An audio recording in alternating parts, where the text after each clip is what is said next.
สวัสดีครับขอต้อนรับเข้าสู่ช่องจิตปลดล็อกนี่คือพื้นที่สำหรับการเดินทางของหัวใจเพื่อค้นหาคำตอบของคำถามที่ลึกที่สุดในชีวิตว่ามนุษย์เกิดมาทำไมและชีวิตนี้มีความหมายอะไรเราจะพาคุณปลดล็อกพันธนาการทางความคิดที่ทำให้ชีวิตติดขัดคลี่คลายความทุกข์ที่แบกมาและเปิดใจสู่การเข้าใจธรรมะอย่างลึกซึ้งพร้อมทั้งแนวทางการพัฒนาตนเองที่ใช้ได้จริงทุกวันให้คุณได้ใช้ชีวิตด้วยความสงบงดงามและเปี่ยมคุณค่าเพราะคำตอบของชีวิตซ่อนอยู่ในใจคุณเองมนุษย์เราเกิดมาทำไมคำถามนี้เป็นสิ่งที่หลายคนเคยสงสัยตั้งแต่เด็กแต่ในชีวิตประจำวันมักถูกกลบด้วยความวุ่นวายของกิจกรรมและความรับผิดชอบเมื่อโตขึ้นเราต้องตื่นเช้าไปทำงานไปพบผู้คนไปรับผิดชอบหน้าที่หลายอย่างและพยายามทำให้ชีวิตราบรื่นแต่กลับลืมถามตัวเองว่าชีวิตนี้มีความหมายอย่างไรหลายคนรู้สึกว่าเวลาในชีวิตผ่านไปอย่างรวดเร็วเหมือนทุกวันกำลังถูกเติมเต็มด้วยกิจกรรมซ้ำซากทั้งงานที่ต้องทำความสัมพันธ์ที่ซับซ้อนความคาดหวังของครอบครัวหรือสังคมทำให้เราหยุดคิดไม่ได้ว่าตัวตนของเราจริงๆอยู่ตรงไหนเรามีจุดหมายอะไรหรือเรากำลังใช้ชีวิตไปโดยไม่มีทิศทางลองนึกภาพตัวเองนั่งอยู่คนเดียวในช่วงเงียบสงัดของวันหนึ่งคุณมีเวลาอยู่กับตัวเองมองชีวิตที่ผ่านมาพบกับความคิดและความรู้สึกที่สะสมมาคุณอาจพบความว่างเปล่าสับสนหรือบางครั้งก็มีความสุขเล็กๆแต่ก็ยังตั้งคำถามอยู่ในใจว่าชีวิตฉันมีค่าอย่างไรนี่คือสิ่งที่มนุษย์หลายคนประสบเหมือนกันความสับสนนี้เกิดจากการไม่เข้าใจธรรมชาติของชีวิตและไม่รู้จักตัวเองอย่างลึกซึ้งเราอาจมุ่งมั่นกับความสำเร็จหรือเป้าหมายภายนอกแต่ไม่ได้สังเกตว่าการมีชีวิตและการอยู่กับปัจจุบันนั่นเองก็คือความหมายที่แท้จริงในตอนนี้เราจะเริ่มต้นการเดินทางเพื่อสำรวจชีวิตอย่างละเอียดตั้งคำถามกับตัวเองว่าทำไมเราถึงเกิดมาสิ่งที่เราควรใส่ใจและให้คุณค่ามากที่สุดคืออะไรเราจะเรียนรู้ว่าการเข้าใจตัวเองและชีวิตไม่ใช่เรื่องยากเกินไปและสามารถเป็นแรงบันดาลใจให้เราใช้ชีวิตอย่างเต็มความหมายเราจะพาท่านไปรู้จักความหมายของชีวิตผ่านหลายมิติทั้งด้านจิตใจความสัมพันธ์การงานและการมีส่วนร่วมกับโลกภายนอกทุกส่วนจะถูกเชื่อมโยงอย่างลื่นไหลเพื่อให้คุณเข้าใจว่าการมีชีวิตไม่ได้เพียงเป็นเรื่องของการอยู่รอดแต่เป็นโอกาสในการเรียนรู้เติบโตและสัมผัสความงดงามของชีวิตในทุกขณะหลังจากที่เราได้ตั้งคำถามกับตัวเองว่ามนุษย์เกิดมาทำไมแล้วเริ่มสำรวจความหมายของชีวิตเบื้องต้นแล้วตอนนี้เราจะลงลึกเพื่อทำความเข้าใจว่าเหตุใดชีวิตมนุษย์ถึงซับซ้อนและเต็มไปด้วยคำถามการเข้าใจปัญหาจะช่วยให้เรามีมุมมองที่ชัดเจนต่อการมีชีวิตและรู้จักตัวเองมากขึ้น 1. มิติด้านจิตใจชีวิตมนุษย์เต็มไปด้วยความคิดความรู้สึกและอารมณ์ที่เปลี่ยนแปลงอยู่ตลอดเวลานักจิตวิทยาหลายท่านระบุว่าความสับสนและความสงสัยในความหมายชีวิตมักเกิดจากความไม่สอดคล้องระหว่างความปรารถนาและความเป็นจริงตัวอย่างเช่นเราปรารถนาที่จะมีความสำเร็จความรักหรือความสุขแต่ชีวิตกลับเต็มไปด้วยอุปสรรคและความล้มเหลวการยึดติดกับความคาดหวังสูงนี้ทำให้เกิดความทุกข์ตัวอย่างในชีวิตประจำวันเช่นคุณตั้งใจทำงานหนักเพื่อหวังเลื่อนตำแหน่งแต่สุดท้ายก็ไม่ได้รับการยอมรับตามที่คาดหวังหรือคุณอยากมีความรักที่สมบูรณ์แบบแต่กลับพบความขัดแย้งและความเข้าใจผิดนี่คือสิ่งที่เกิดขึ้นกับมนุษย์ทุกคนเพราะชีวิตไม่สามารถควบคุมทุกอย่างได้อีกด้านหนึ่งความคิดและความรู้สึกของเรามักจะสะสมจากประสบการณ์ที่ผ่านมาทำให้เกิดการตีความและคาดเดาที่อาจไม่ตรงกับความเป็นจริงเราอาจตัดสินตัวเองว่าผิดพลาดหรือไม่เก่งพอทั้งที่สิ่งที่เกิดขึ้นคือการเรียนรู้และการเติบโต 2. มิติด้านสังคมมนุษย์เป็นสัตว์สังคมเราจึงถูกกำหนดและมีอิทธิพลจากสังคมรอบตัวตั้งแต่ครอบครัวเพื่อนร่วมงานจนถึงวัฒนธรรมและค่านิยมของสังคมการต้องอยู่ในกรอบของสังคมทำให้เราตั้งคำถามกับตัวเองว่าฉันเป็นฉันจริงๆหรือเป็นภาพที่สังคมต้องการตัวอย่างเช่นในบางสังคมผู้คนมักวัดความสำเร็จจากเงินเดือนการศึกษาสูงหรือมีบ้านหลังใหญ่ ซึ่งทำให้หลายคนลืมถามตัวเองว่าพวกเขาต้องการสิ่งเหล่านั้นจริงๆหรือแค่ทำตามความคาดหวังของสังคมการยึดติดกับกรอบสังคมทำให้เรารู้สึกว่าชีวิตของเราขาดความหมายเพราะเราไม่ได้เลือกเดินทางตามความปรารถนาของตัวเองนอกจากนี้การเปรียบเทียบตัวเองกับผู้อื่นเป็นปัญหาสำคัญที่พบในสังคมปัจจุบันเราเห็นคนอื่นประสบความสำเร็จมีชื่อเสียงหรือมีชีวิตที่น่าสนใจทำให้เกิดความรู้สึกอิจฉาหรือคิดว่าชีวิตตัวเองด้อยค่าทั้งที่แต่ละคนมีเส้นทางและประสบการณ์ไม่เหมือนกัน 3. มิติด้านเศรษฐกิจและความมั่นคงความมั่นคงทางเศรษฐกิจส่งผลต่อความหมายชีวิตมากคนส่วนใหญ่ต้องใช้เวลาและพลังงานมากกับการหาเงินเพื่อความอยู่รอดหรือสร้างความมั่นคงทำให้ชีวิตเต็มไปด้วยความเครียดและความกังวลตัวอย่างเช่นคนที่ทำงานหนักเพื่อจ่ายค่าบ้านค่ารถหรือค่าเล่าเรียนของบุตร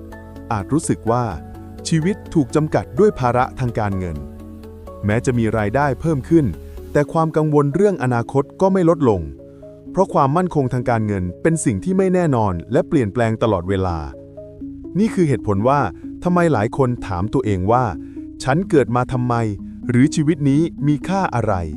เพราะสิ่งที่เราทำทุกวันส่วนใหญ่เกี่ยวข้องกับการเอาตัวรอดการสร้างความมั่นคง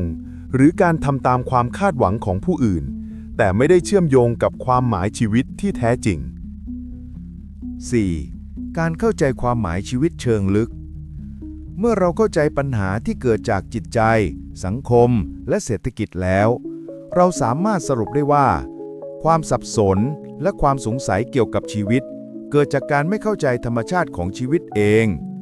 ชีวิตเปลี่ยนแปลงอยู่ตลอดเวลาทุกสิ่งไม่สามารถควบคุมได้อย่างสมบูรณ์ความสุขและความทุกข์เกิดขึ้นสลับกัน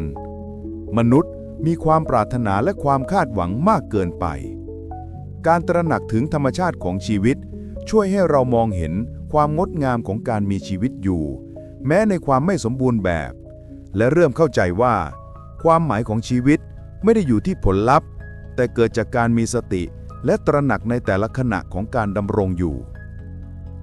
5. ตัวอย่างชีวิตประจำวันลองสังเกตตัวเองในแต่ละวันเช้าตื่นขึ้นมาแล้วรู้สึกเหนื่อยหรือเครียดกับงานที่ต้องทำกลางวันเจอผู้คนมากมายต้องปรับตัวและสื่อสารอาจเกิดความขัดแย้งหรือความเข้าใจผิดเย็นกลับมาที่บ้านอาจพบความเหงาหรือความกังวลเรื่องอนาคตหากเรามองแต่ความยุ่งยากเราจะมองไม่เห็นคุณค่าของการมีชีวิตแต่หากเราหยุดสังเกตลมหายใจความรู้สึกและสิ่งเล็กๆรอบตัวเราจะเห็นความงดงามและความหมายของชีวิตที่เกิดขึ้นในทุกขณะ 6. สรุปแนวคิดเบื้องต้น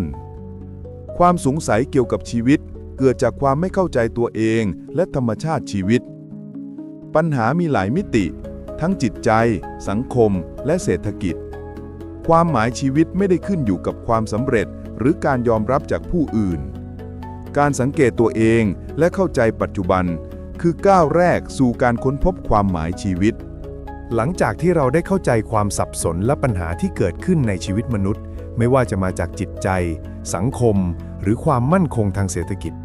ตอนนี้เรามาสำรวจเรื่องราวของผู้คนจริงๆที่เคยตั้งคำถามกับชีวิตเช่นเดียวกับเราและได้ค้นพบความหมายที่แท้จริงของชีวิตผ่านประสบการณ์ของพวกเขา 1. เรื่องราวของนายสมชายนายสมชายเป็นคนธรรมดาที่เกิดและเติบโตในครอบครัวชนชั้นกลางช่วงวัยรุ่นเขามีความฝันอยากเป็นศิลปินวาดภาพแต่ชีวิตกลับเต็มไปด้วยความคาดหวังจากครอบครัวที่อยากให้เขาเรียนต่อในสายวิชาชีพที่มั่นคงหลังจากเรียนจบเขาทำงานสำนักงานที่ได้เงินเดือนมั่นคงแต่ทุกวันเขารู้สึกว่าชีวิตว่างเปล่าและไม่เต็มไปด้วยความหมายในช่วงเวลาหนึ่งนายสมชายเริ่มสังเกตความรู้สึกตัวเองเขาสังเกตว่าความสุขที่แท้จริงไม่ได้อยู่ที่เงินเดือนสูงหรือการยอมรับจากหัวหน้าแต่กลับอยู่ที่การได้ทำสิ่งที่เขารักและทำให้หัวใจสงบเขาเริ่มแบ่งเวลาเล็กๆเพื่อวาดภาพแม้จะไม่ใช่อาชีพหลักการได้สร้างสรรค์งานศิลปะเป็นสิ่งที่ทำให้เขารู้สึกเติมเต็มและมีความหมาย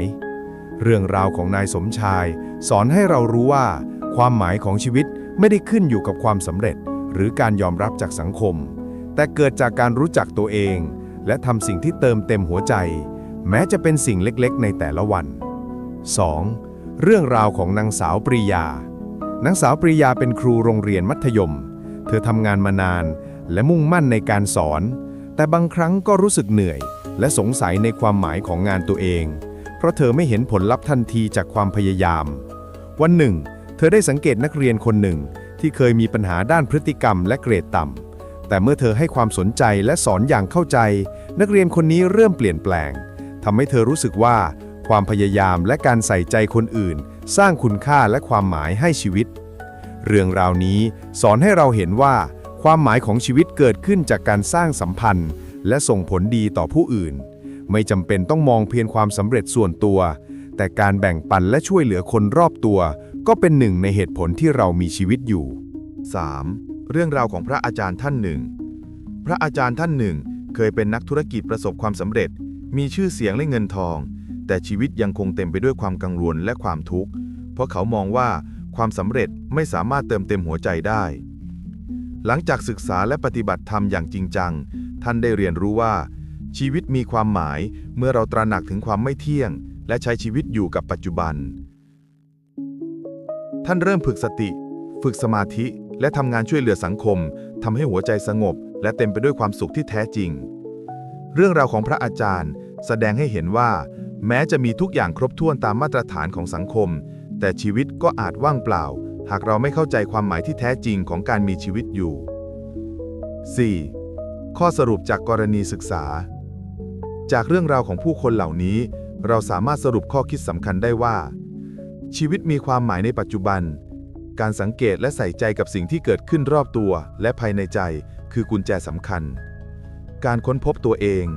การรู้จักตัวเองว่าชอบอะไรทำให้เรามีทิศทางและแรงจูงใจในการดำรงชีวิตการสร้างคุณค่าแก่ผู้อื่นการช่วยเหลือและส่งผลดีต่อคนรอบตัว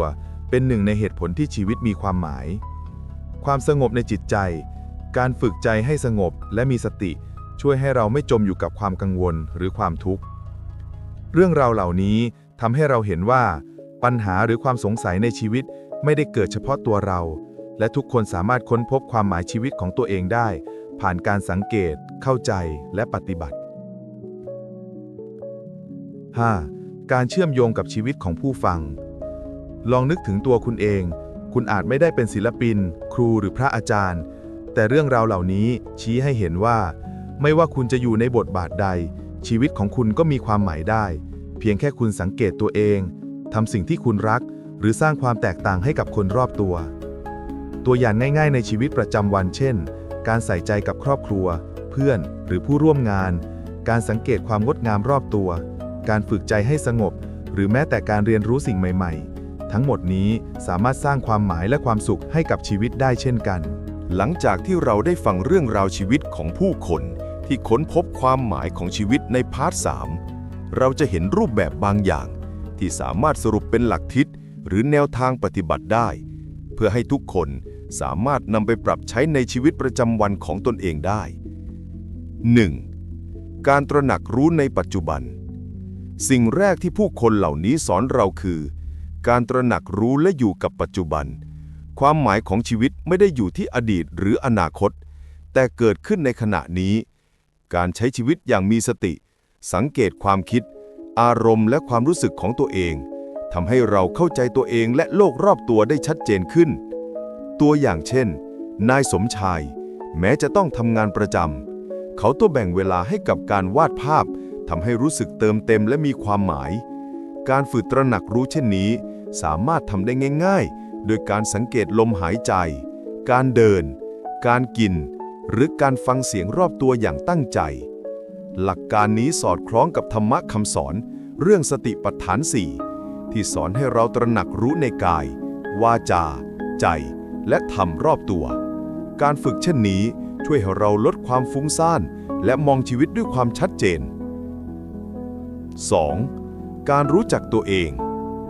หลักคิดสำคัญต่อมาคือการรู้จักตัวเองหลายคนไม่เข้าใจว่าความสุขและความหมายเกิดจากอะไรเพราะไม่ได้หยุดถามตัวเองว่าฉันชอบอะไรหรือสิ่งไหนทำให้ฉันรู้สึกเติมเต็ม นางสาวปริยาตัวอย่างจากพาร์ท 3เป็นตัวอย่างที่ดีเธอพบความหมายชีวิตจากการสอนและใส่ใจนักเรียนแม้จะไม่ใช่งานที่สร้างรายได้มหาศาลแต่เป็นสิ่งที่เติมเต็มหัวใจการรู้จักตัวเองช่วยให้เราตัดสินใจในชีวิตได้ชัดเจนขึ้นและลดความสับสนที่เกิดจากการทำตามความคาดหวังของคนอื่นวิธีฝึกเช่นนี้อาจเริ่มจากการจดบันทึกความคิดความรู้สึกและสิ่งที่ทำให้เรามีความสุขในแต่ละวันสังเกตว่าสิ่งใดทำให้หัวใจสงบและพอใจสิ่งใดทำให้เรารู้สึกเครียดหรืออึดอัดการสะท้อนตัวเองอย่างต่อเนื่องช่วยให้เราค้นพบตัวตนที่แท้จริง 3. การสร้างคุณค่าให้กับผู้อื่นอีกหลักคิดสำคัญคือ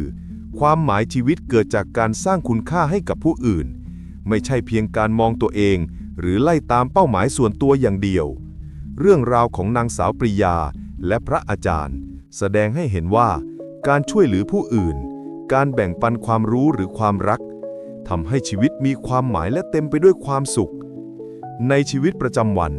การสร้างคุณค่าอาจไม่ใช่เรื่องใหญ่โตอาจเริ่มจากการฟังเพื่อนหรือครอบครัวด้วยความตั้งใจการให้กำลังใจหรือการทำงานด้วยความรับผิดชอบและความเอาใจใส่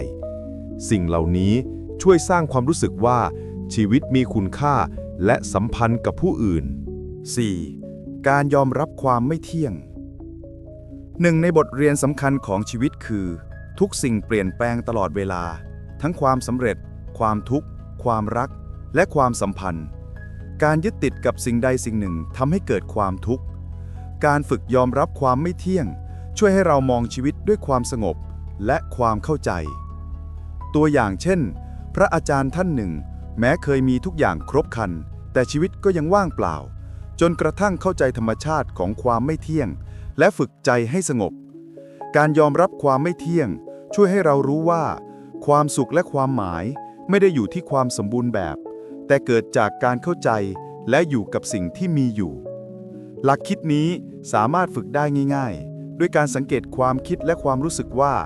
สิ่งนี้เปลี่ยนแปลงได้เมื่อเรารับรู้ความไม่เที่ยง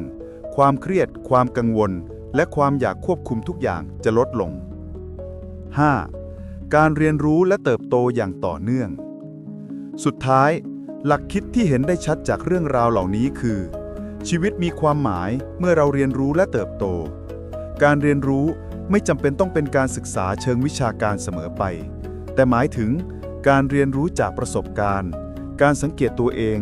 และการปรับปรุงตัวเองอย่างต่อเนื่องนายสมชายเรื่องวาดภาพเพื่อเติมเต็มใจนางสาวปริยาเรียนรู้จากนักเรียนพระอาจารย์ฝึกจิตและสติสิ่งเหล่านี้แสดงให้เห็นว่า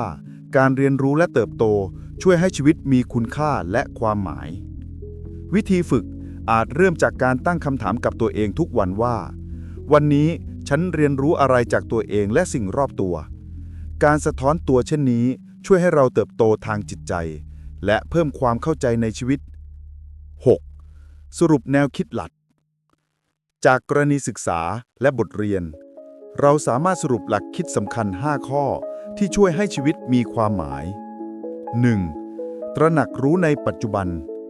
อยู่กับขณะนี้และสังเกตตัวเอง 2. รู้จักตัวเองเข้าใจสิ่งที่เติมเต็มหัวใจและความสุขของตัวเอง 3. สร้างคุณค่าให้ผู้อื่นความหมายชีวิตเกิดจากการส่งผลดีต่อผู้อื่น 4. ยอมรับความไม่เที่ยงชีวิตเปลี่ยนแปลงตลอดเวลาการยอมรับช่วยให้สงบ 5. การเรียนรู้และเติบโตอย่างต่อเนื่องการเรียนรู้ช่วยให้ชีวิตมีคุณค่าและความหมายหลักคิดเหล่านี้ไม่ใช่แนวทางเชิงทฤษฎีเพียงอย่างเดียวแต่เป็นแนวทางที่สามารถประยุกต์ใช้ได้จริงในชีวิตประจำวันและช่วยให้เราเข้าใจว่าการมีชีวิตอยู่คือโอกาสในการเรียนรู้เติบโตและสร้างความหมายในทุกขณะหลังจากที่เราได้เรียนรู้เรื่องราวชีวิตของผู้คนและสรุปหลักคิดสำคัญเกี่ยวกับความหมายของชีวิตแล้วคราวนี้ถึงเวลาที่จะพาเข้าสู่ภาคปฏิบัติหรือการลงมือทำจริงเพื่อให้ผู้ฟังสามารถนำแนวคิดเหล่านี้ไปประยุกต์ใช้ในชีวิตประจำวันได้อย่างชัดเจนสิ่งสำคัญคือการทำอย่างต่อเนื่องและใส่ใจรายละเอียดเล็กๆ เพราะความหมายของชีวิตเกิดขึ้นจากการสังเกตและการลงมือทำไม่ใช่เพียงการฟังหรือคิด 1. การฝึกตระหนักรู้ในปัจจุบัน ขั้นตอนแรกคือการฝึกสติและตระหนักรู้ในปัจจุบัน เราสามารถเริ่มต้นง่ายๆด้วยกิจกรรมพื้นฐานที่ทำทุกวัน เช่น การสังเกตลมหายใจ ลองนั่งลงปล่อยตัวเองให้ผ่อนคลายและสังเกตลมหายใจเข้าออกจดจ่อกับความรู้สึกที่เกิดขึ้นในร่างกายการเดินอย่างมีสติขณะเดินลองสังเกตร่างกายแต่ละส่วนที่เคลื่อนไหวสัมผัสพื้นที่เท้าแตะและความรู้สึกที่เกิดขึ้นกับร่างกายการกินอย่างมีสติเวลาอาหารแต่ละคำลองสังเกตรสชาติกลิ่นและความรู้สึกขณะเคี้ยวอาหารการฝึกเหล่านี้จะช่วยให้เราอยู่กับปัจจุบันและสังเกตตัวเองลดความฟุ้งซ่านของความคิดและเริ่มเห็นความงดงามของชีวิตในทุกขณะตัวอย่างสมมุติคุณอาจสังเกตว่าขณะดื่มน้ำร้อนในตอนเช้ารู้สึกถึงความอบอุ่นความสดชื่นและความสงบเล็กๆนี่คือความหมายชีวิตที่เกิดขึ้นทันทีในแต่ละวัน 2. การจดบันทึกเพื่อรู้จักตัวเอง Self Reflection Journal ขั้นตอนต่อมาคือการจดบันทึกเพื่อสะท้อนตัวเองการเขียนช่วยให้เราเห็นความคิดและอารมณ์ของตัวเองอย่างชัดเจนและค้นพบสิ่งที่เติมเต็มหัวใจตั้งคำถามกับตัวเองทุกวันเช่นวันนี้ฉันทำอะไรแล้วรู้สึกเติมเต็มวันนี้ฉันเรียนรู้อะไรจากตัวเองหรือผู้อื่นสิ่งใดทำให้ฉันรู้สึกเครียดหรือทุกข์ใจบันทึกสิ่งที่คุณชื่นชอบและอยากทำต่อเช่นงานอดิเรกการช่วยเหลือผู้อื่นหรือการเรียนรู้สิ่งใหม่ๆสะท้อนความคิดในตอนเย็นเพื่อสรุปว่าการกระทำหรือความคิดในแต่ละวันช่วยสร้างความหมายชีวิตอย่างไรตัวอย่างสมมุติคุณเขียนว่าวันนี้คุณช่วยเพื่อนแก้ปัญหาเรื่องงานแม้ว่าจะเป็นเรื่องเล็กแต่ทำให้คุณรู้สึกเติมเต็มและภาคภูมิใจการสะท้อนชิ้นนี้ช่วยให้เราเห็นคุณค่าในตัวเองและชีวิต 4. การฝึกยอมรับความไม่เที่ยง acceptance practice อีกขั้นตอนสำคัญคือการฝึกยอมรับความไม่เที่ยงของชีวิตเพราะทุกสิ่งเกิดขึ้นและดับไปความสุขความทุกข์ความสำเร็จและความล้มเหลวล้วนไม่คงที่ฝึกสังเกตอารมณ์ที่เกิดขึ้นและพูดกับตัวเองว่าสิ่งนี้เกิดขึ้นและจะผ่านไปหยุดพยายามควบคุมทุกอย่างและยอมรับสิ่งที่เกิดขึ้นตามธรรมชาติเรียนรู้จากความเปลี่ยนแปลงแทนที่จะต่อต้านหรือทุกข์ใจตัวอย่างสมมุติคุณเสียงานสำคัญแต่คุณฝึกสติและยอมรับว่านี่เป็นโอกาสให้เรียนรู้และปรับปรุงในครั้งต่อไปความสงบและความเข้าใจนี้คือความหมายของชีวิตที่เกิดขึ้นจากการตระหนักถึงความไม่เที่ยง 5. การเรียนรู้และเติบโต continuous growth สุดท้ายการสร้างความหมายชีวิตเกิดจากการเรียนรู้และเติบโตอย่างต่อเนื่องตั้งเป้าหมายเล็กๆที่ทำได้เช่นเรียนรู้สิ่งใหม่เดือนละครั้งหรือพัฒนาทักษะที่สนใจสะท้อนความก้าวหน้าว่าสิ่งที่คุณทำวันนี้ช่วยให้ชีวิตมีความหมายอย่างไรเปิดใจรับประสบการณ์ใหม่เพื่อให้ชีวิตหลากหลายและเต็มไปด้วยบทเรียนตัวอย่างสมมุติคุณเริ่มเรียนวาดภาพออนไลน์แม้จะเป็นงานอดิเรกแต่คุณพบความสุขการเรียนรู้สิ่งใหม่ทำให้คุณเข้าใจตัวเองและชีวิตมากขึ้น 6. การประยุกต์ใช้ในชีวิตประจำวันเช้าฝึกตระหนักรู้ในขณะดื่มน้ำหรือเดินกลางวันสังเกตอารมณ์ขณะทำงานและหาวิธีสร้างคุณค่าให้ผู้อื่นเย็นจดบันทึกสะท้อนตัวเองและฝึกยอมรับความไม่เที่ยงสุดสัปดาห์เรียนรู้สิ่งใหม่หรือทำกิจกรรมที่เติมเต็มใจการปฏิบัติเหล่านี้ช่วยให้ชีวิตมีความหมายไม่ว่าคุณจะอยู่ในบทบาทใดการสังเกตตัวเองการสร้างคุณค่าและการเติบโตอย่างต่อเนื่องคือกุญแจสำคัญเมื่อเราผ่านการสำรวจความหมายของชีวิตในมุมต่างๆตั้งแต่การตั้งคำถามการค้นหาความสุขการสร้างคุณค่าและการลงมือปฏิบัติจนถึงตอนนี้หลายคนอาจรู้สึกว่าได้แผนที่ชีวิตคร่าวๆแล้วแต่สิ่งที่สำคัญไม่แพ้กันก็คือการเชื่อมโยงทุกสิ่งเข้าด้วยกันและทำให้มันกลายเป็นแรงบันดาลใจที่คอยผลักดันเราเดินต่อไปมนุษย์ไม่สามารถอยู่ได้ด้วยเหตุผลเพียงอย่างเดียวเราต้องการความหมายที่สัมผัสได้ ต้องการเรื่องราวที่ทำให้หัวใจเต้นแรง ต้องการแรงผลักจากภายในที่มากกว่าตรรกะ การบูรณาการก็คือการเอาความคิด ความรู้สึก และการกระทำมาหลอมรวมเป็นเส้นทางชีวิตที่ไม่ใช่เพียงทฤษฎี แต่คือชีวิตจริงที่เราลงมือใช้ทุกวัน 1. การบูรณาการระหว่างภายในและภายนอก หลายครั้งเรามักจะแบ่งโลกออกเป็นสองฝั่ง คือโลกภายในใจกับโลกภายนอกที่เราใช้ชีวิตอยู่ แต่ในความเป็นจริงแล้วทั้งสองสิ่งนี้ไม่เคยแยกจากกัน การบูรณาการคือการเรียนรู้ที่จะให้โลกภายในและภายนอกสนทนากันอย่างลงตัว โลกภายในคือความคิด ความเชื่อ คุณค่าที่เรายึดถือ โลกภายนอกคือการทำงาน ความสัมพันธ์ การแสดงออก เมื่อทั้งสองโลกนี้สอดประสานกัน เราจะเกิดความรู้สึกเป็นตัวเองอย่างแท้จริง และสิ่งนี้เองที่สร้างแรงบันดาลใจให้เรามีพลังเดินต่อไปในทุกวัน 2. พลังของการเล่าเรื่องชีวิตตัวเอง มนุษย์ทุกคนต่างดำเนินชีวิตเหมือนการเขียนหนังสือเล่มหนึ่ง ปัญหาคือหลายครั้งเรายอมให้คนอื่นมาเขียนแทน ทั้งสังคม ครอบครัว หรือกระแสความนิยม แต่หากเรากลับมาเป็นนักเขียนของเรื่องราวตัวเอง เราจะพบว่าชีวิตนี้เต็มไปด้วยความหมาย ลองนึกถึงนักกีฬาที่เคยบาดเจ็บหนัก แต่สามารถกลับมาลงแข่งได้อีกครั้ง เรื่องราวนั้นสร้างแรงบันดาลใจให้ผู้คนนับล้าน เพราะมันไม่ใช่แค่เรื่องของกีฬา แต่มันคือเรื่องราวของการลุกขึ้นที่ทุกคนเชื่อมโยงกับชีวิตตัวเองได้ แรงบันดาลใจจึงเกิดขึ้นเมื่อเรามองชีวิตเป็นเรื่องเล่า และเรื่องที่จะเล่าแบบที่สะท้อนคุณค่าและความเชื่อของเราออกมา 3. ความหมายที่เติบโตตามกาลเวลา แรงบันดาลใจไม่ใช่สิ่งที่เราหยิบมาแล้วจะอยู่กับเราตลอดไป มันเปลี่ยนไปตามกาลเวลา เช่น ตอนวัยรุ่นเราอาจได้แรงบันดาลใจจากการสร้างชื่อเสียง แต่เมื่อโตขึ้นเราอาจหันมามองหาความสงบและความสมดุล ดังนั้นการบูรณาการความหมายของชีวิตคือการยอมให้แรงบันดาลใจเปลี่ยนไปตามวัยและประสบการณ์ ไม่ฝืนว่าต้องเหมือนเดิมเสมอ แต่เรียนรู้ที่จะเติบโตไปกับมัน เหมือนต้นไม้ที่ผลัดใบ แต่รากยังอย่างลึกและมั่นคง 4. การสร้างแรงบันดาลใจให้ผู้อื่น อีกสิ่งหนึ่งที่เติมเต็มความหมายของชีวิต คือการได้เป็นแรงบันดาลใจให้กับคนอื่น บางครั้งเราอาจคิดว่าเรายังไม่ประสบความสำเร็จมากพอที่จะเป็นแบบอย่าง แต่ในความเป็นจริงแล้ว การที่คุณลุกขึ้นสู้ในวันที่ยากลำบาก การที่คุณไม่ยอมแพ้แม้จะล้มเหลวหลายครั้ง สิ่งเหล่านี้ล้วนกลายเป็นแรงบันดาลใจที่ทรงพลัง แรงบันดาลใจไม่ได้เกิดจากความสมบูรณ์แบบ แต่มันเกิดจากความจริงและความพยายามที่คนอื่นมองเห็นในเรา 5. ความหมายสุดท้ายคือการใช้ชีวิตอย่างมีคุณค่า เมื่อเรารวบรวมทุกสิ่งที่เรียนรู้มา การตั้งคำถาม การค้นหาความสุข การลงมือทำ และการให้คุณค่า สิ่งที่บูรณาการออกมาก็คือการใช้ชีวิตอย่างมีคุณค่าในทุกวัน แรงบันดาลใจที่แท้จริงคือการตื่นขึ้นมาแล้วบอกกับตัวเองว่า วันนี้ฉันจะมีชีวิตอยู่ ไม่ใช่แค่หายใจ แต่จะใช้มันให้มีความหมาย ไม่ว่าจะเป็นการช่วยเหลือผู้อื่น การทำงานที่รัก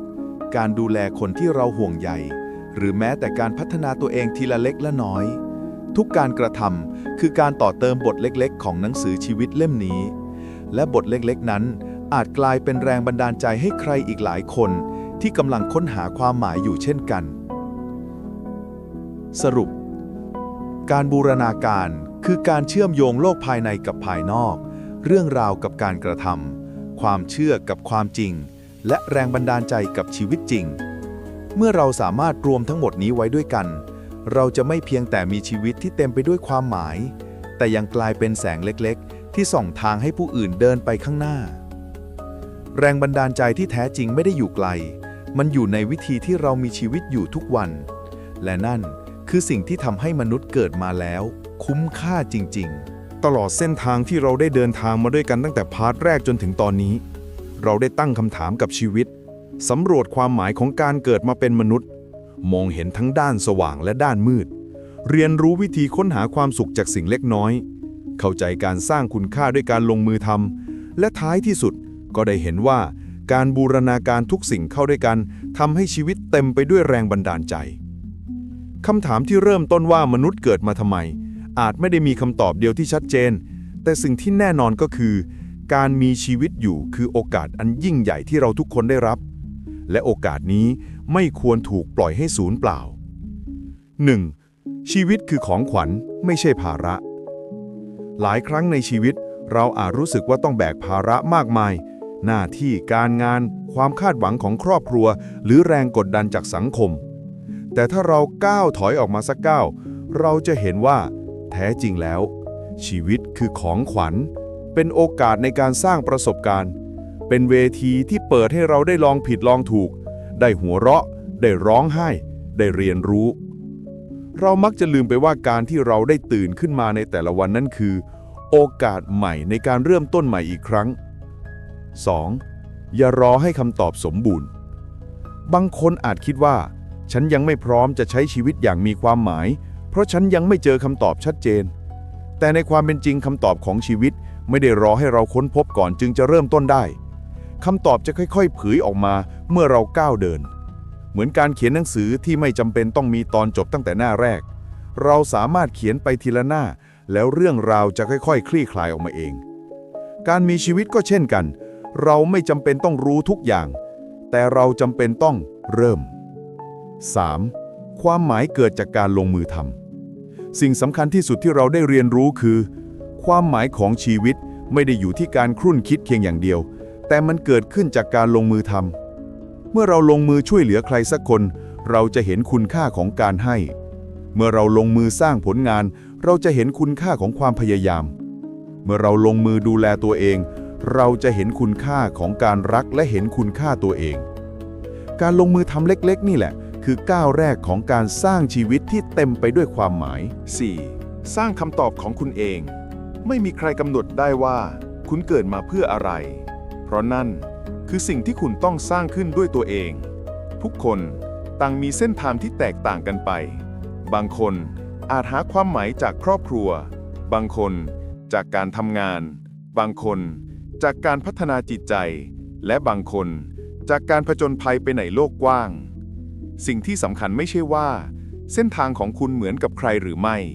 แต่คือคุณเลือกที่จะเดินบนเส้นทางนั้นด้วยความจริงใจและความตั้งใจ 5. คำชวนสู่การลงมือทำเมื่อฟังมาถึงตอนนี้ผมอยากชวนคุณลองตั้งคำถามกับตัวเองสั้นๆว่าวันนี้คุณอยากทำอะไรเล็กๆที่จะเติมความหมายให้กับชีวิตคุณอยากโทรหาใครสักคนเพื่อบอกว่ารักเขาไหมคุณอยากลองลงมือทำสิ่งใหม่ที่เคยกลัวไหมคุณอยากขอบคุณตัวเองสำหรับสิ่งที่คุณผ่านมาได้ไหมเริ่มจากสิ่งเล็กๆเพียงอย่างหนึ่งแล้วพรุ่งนี้ลองทำอีกหนึ่งอย่างชีวิตที่เต็มไปด้วยความหมายไม่ใช่สิ่งที่เกิดขึ้นทันทีแต่มันค่อยๆก่อร่างสร้างตัวจากการลงมือทำเล็กๆเหล่านี้ในทุกๆวัน 6. ปิดท้ายด้วยแรงบันดาลใจมนุษย์เกิดมาเพื่อเรียนรู้รักสร้างสรรค์และส่งต่อสิ่งดีงามคำตอบนี้อาจไม่ใช่ที่สุดสำหรับทุกคนแต่เป็นประตูเปิดไปสู่ความเป็นไปได้ไม่รู้จบหากคุณยังไม่รู้ว่าตัวเองเกิดมาเพื่ออะไร